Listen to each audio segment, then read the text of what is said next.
Orta Azərbaycanda aşıq olur kör nəsil.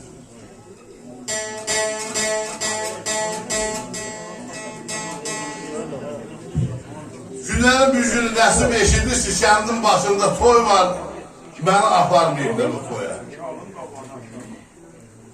Eşidir ki, aşıq ələskəri gətiriblər kəndin başında toydadır. Toy yəsi də Nəsibin xəsiyyətinə bələddir. Aşığa sataşqan olur. Ona görə aşığı Nəsibi dəvət eləməyib iş toya. Eşikdən quşu var. Nəsib bir uşağa deyir ki, ay bala, mən bu aşıq ələskəri kendindən genə eğitmişəm. Ancaq yaxından oturub səsinə, sözünə, söhbətinə dinləyib qulaq asmamışam. Olar mı mənim də aparasam bu məclisdə oturam? Mən də cəmaat kimi qulaq asam.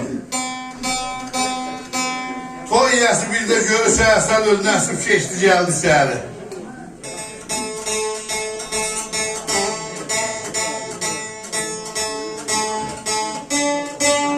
Bir tərəfdən bir boş yerdən buna yer verirlər, Nəsib əyləşir, bir 10 dəqiqə, 15 dəqiqə üstündən keçərdi.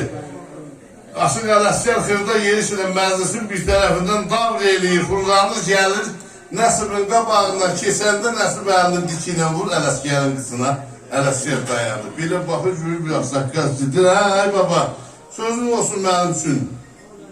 Nə böyle 9 var, hamısını sağlıq qıfıl bəndə deyir ələskərə. Ələskər cavab verə bilmir. Gəlir məclisin bir tərəfindən oturur. Toy yiyəsi görürsün məclisdə xamışlıq düşdü. Nəsibə toy yiyəsi deyirsə, Nəsib öl yıxılsın. Sənin mənim aşığımla nə işin vardı? O nə sualı sən buna verdin deyəndə kişiliyi buradan ki Nəsibin sözü biraz açıqlayır. Deyir, heç ağır sual verməmişəm, öz əlini sənətindən sual vermişəm. Deyəndə, ələskər ki, 9'lar beynində fırlayır ki, aşığın əlinin sənəti saz ola bilər. Baxır saza gör, hə, aşıq 9, pərdə 9, sim 9, qabırğa 9, kör saz, sağlıq qüvvətdə deyib mənə. Qalxır, cavab verir.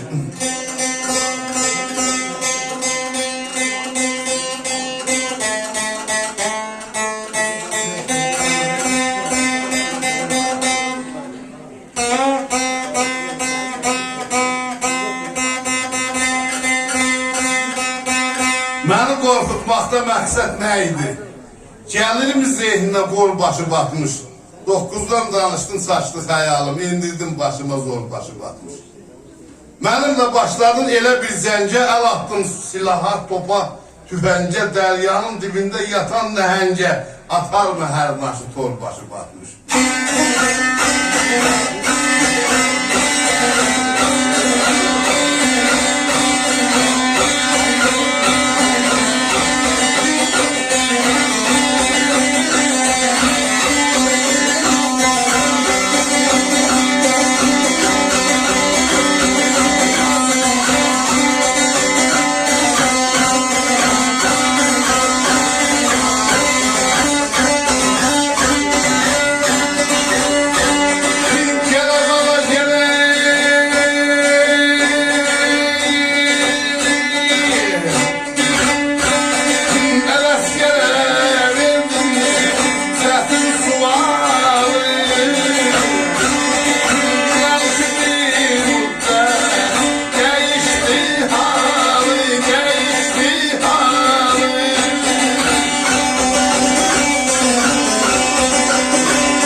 Milletin sualı inan bir müddet değişti halı.